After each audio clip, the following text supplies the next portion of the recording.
Hello and welcome to Embracing Uncertainty, a 4-week meditation and breathwork practice designed for times of uncertainty and finding that calm in the chaos.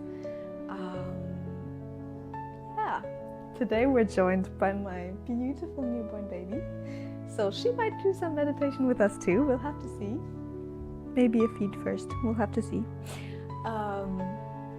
But yeah, thank you so much for joining, and pat yourself on the back, because the first step, being here right now, is always the most important.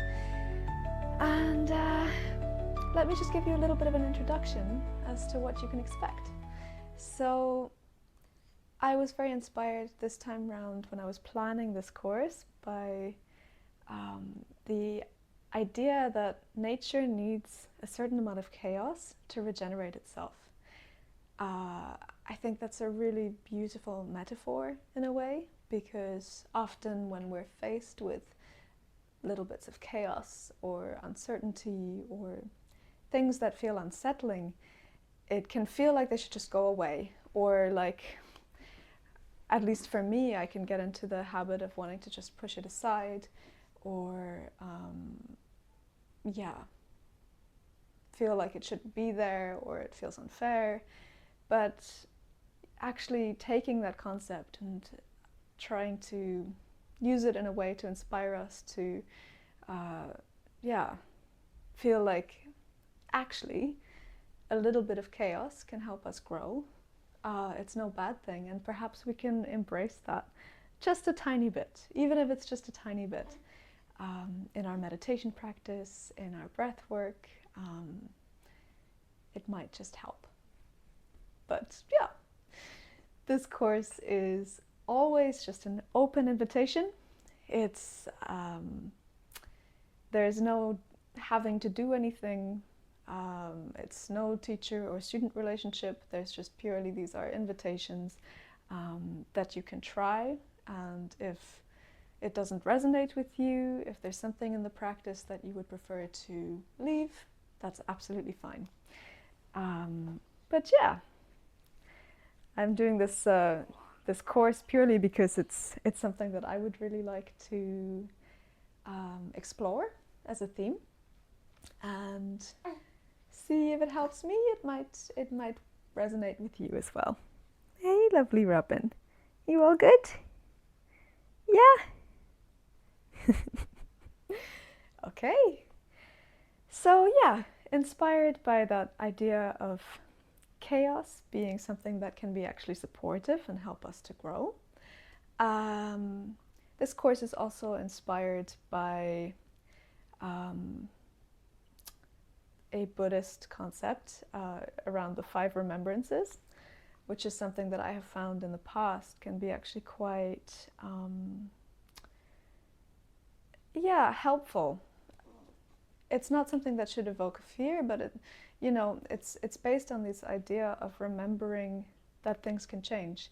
So I'd like to kind of interweave that a little bit into our meditation practice.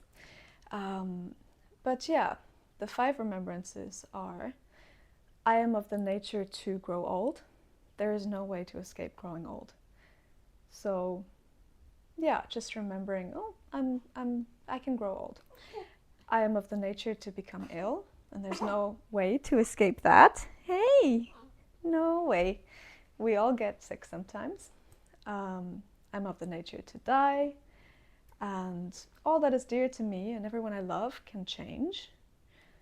And yeah, my actions are my true belongings. So those are the 5 remembrances, and again, they're not really meant to evoke any sort of fear. They're just meant to help us kind of embrace or, soften our resistance to change. And I think for this practice, returning to that might well help in times of uncertainty, just to remember, yeah, things do change, and maybe that's also okay. Okay, so yeah, inspired by that, inspired by nature, we're going to use the elements of nature So, you know, water, earth, fire, and air, because there's 4 of them and it's going to be 4 weeks long. So we'll use that to anchor our practice. And I would also like to connect with the body. So I would like to use those elements and their corresponding chakra. So chakras are a beautiful concept. If you haven't heard of them, it's this idea that there's a certain amount of wheels, in a way, of energy that align along the spine. You can take it or leave it. For me, I find it's just a really helpful point of contact back to the body. So when I'm doing meditation, I find it can be really, really lovely to focus on something like my heart or my head or solar plexus and just note how that's feeling. And yeah, each chakra has a certain amount of, so for example, like the heart is the center of love, and you know, each one has a different kind of meaning or function, and it can be nice as a sort of anchor or guide, especially when we're doing something like meditation. Yeah, so I'd like to anchor that in that practice as well.